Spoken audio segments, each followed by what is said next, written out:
বাড়িতে এভাবে রান্না করে খাইয়ে মহা বিপদে পড়ে গেছি। কদিন পরপরই রিকোয়েস্ট করে রান্না করে দাও ওই রেসিপিটা, কদিন পরপরই রিকোয়েস্ট আসে। তো কী আর করার, আপনাদের সঙ্গেও না হয় রেসিপিটা আজকে শেয়ার করে নেই।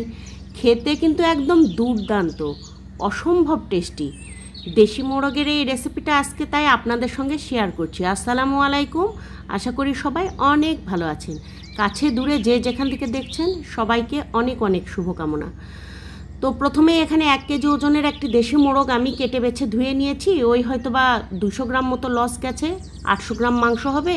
আর 5টা ছোট আলু কেটে নিয়েছি। মশলার প্রিপারেশনে থাকছে এখানে পেঁয়াজ কুচি খানিকটা, আদা রসুন নিয়েছি এখানে 2 ইঞ্চি পরিমাণ আদা আর একটা গোটা রসুন, 1 টেবিল চামচ করে জিরা আর ধনিয়া, কিশমিশ নিয়েছি 1 টেবিল চামচ, 5টা শুকনো মরিচ, 3-4টে দারচিনি, 6টা সাদা এলাচ আর একটা কালো এলাচ, কিছুটা গোলমরিচ আর 4টে মাত্র লং। ফ্রাই প্যানে আমি সর্ষের তেল দিয়ে দিলাম 1/2 কাপ। শুকনো মরিচটা আগে ভেজে নিচ্ছি, একটুখানি ভেজে নেব, খুব কালো করে ভাজার দরকার নাই। তার মধ্যে আমি দিয়ে দিলাম পেঁয়াজ কুচি আর আদা আর রসুন কুচি, সব কিছু একসঙ্গে করে দিয়ে ভেজে নিচ্ছি। রসুনটা অবশ্য কুচি করিনি, কোয়াগুলো আস্তই আছে। একটুখানি ভেজে নিয়ে আধা ভাজা হলে বাকি মশলাগুলোও সঙ্গে দিয়ে দিলাম। মশলা আর পেঁয়াজ কুচি যদি একসঙ্গে ভাজতে যেতাম তাহলে মশলাগুলো আগে কিন্তু পুড়ে যেত নিচ থেকে, সেই জন্য ধাপে ধাপে দিচ্ছি। আর যখন দেখবেন এইরকম একটু সোনালি রং ধরেছে তখন গ্যাসের চুলাটা অফ করে দিবেন, তা না হলে মশলা ছেঁকে তুলতে তুলতে মশলা নিচের দিক থেকে পুড়ে যাবে। তো আমি সব মশলাটা ছেঁকে তুলে নিয়ে ওই তেলেই আলু দিয়ে দিলাম, লবণ হলুদ দিয়ে ঢাকনা দিয়ে ঢাকা দিয়ে আলুটাও আমি ভেজে নেব।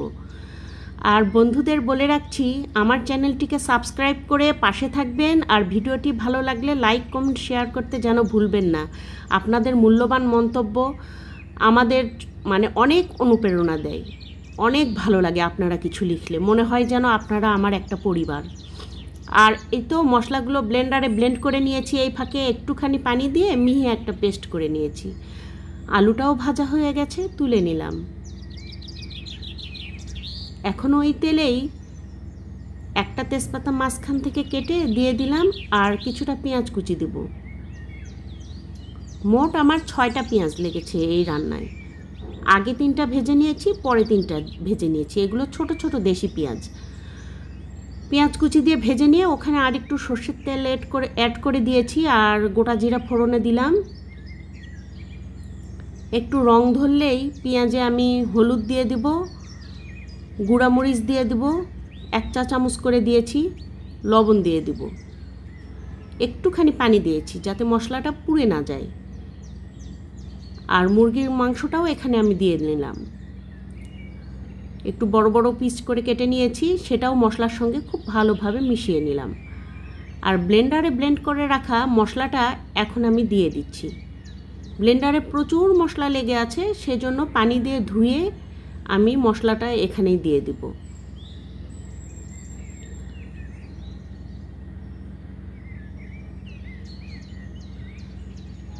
আবার মশলাগুলো ভালোভাবে মিশিয়ে নিচ্ছি মাংসের সঙ্গে।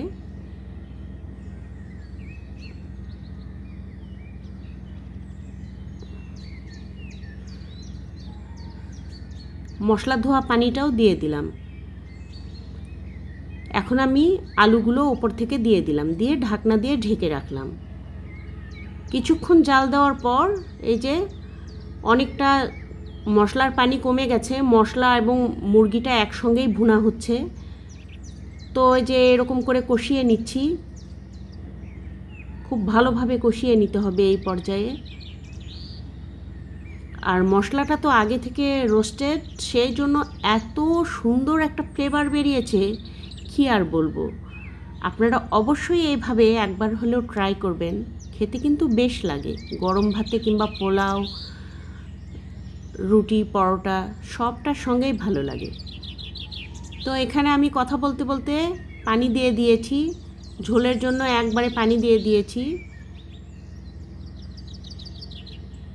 তো দেশি মুরগি যেহেতু রান্না করতে অনেকটা সময় লাগে মাংসটা সেদ্ধ হতে, এই পর্যায়ে কিন্তু আমি চুলার জালটা লো করে দিয়ে ঢাকনা দিয়ে কভার করে করে আমি সিদ্ধ করে নিচ্ছি। আগে থেকে তো কষিয়ে নিয়েছি, রান্না করেই নিয়েছি। লবণ চেখে দেখলাম লবণ একটু কম হয়েছে, তাই একটুখানি লবণ আবার দিয়ে দিয়েছি। আর আমি এরকমভাবে কাঁচামরিচ মাঝখান থেকে ভেঙে ভেঙে 3টা দিয়েছি। আপনারা যদি ঝাল খেতে পছন্দ না করেন তাহলে এই ক্ষেত্রে কাঁচামরিচগুলো আস্ত দিবেন, এতে করে ঝাল লাগবে না, কিন্তু ফ্লেভারটা ভালো আসবে। ফাইনালি আমার রান্নাটা হয়ে গেছে, আমি পরিবেশন করে দিচ্ছি বাটিতে। বরাবরের মতো ভীষণ টেস্ট হয়েছিল। এইভাবে মুরগির মাংস খেলে আর অন্য কোনোভাবে আপনি খেতেই চাইবেন না, এতটা টেস্টি। মাংসগুলো যেহেতু একদম রোস্টেড মশলা দিয়ে রান্না করা হয়েছে, তাই লাস্ট মোমেন্টে জিরা ভাজা কিংবা গরম মশলার গুঁড়া কোনোটাই দিতে হয়নি, এমনিতেই চমৎকার ফ্লেভারফুল হয়েছে। সবাই ভালো থাকবেন, সুস্থ থাকবেন, দীর্ঘায়ু লাভ করেন, এই শুভকামনায় বিদায় নিচ্ছি। আল্লাহ হাফেজ।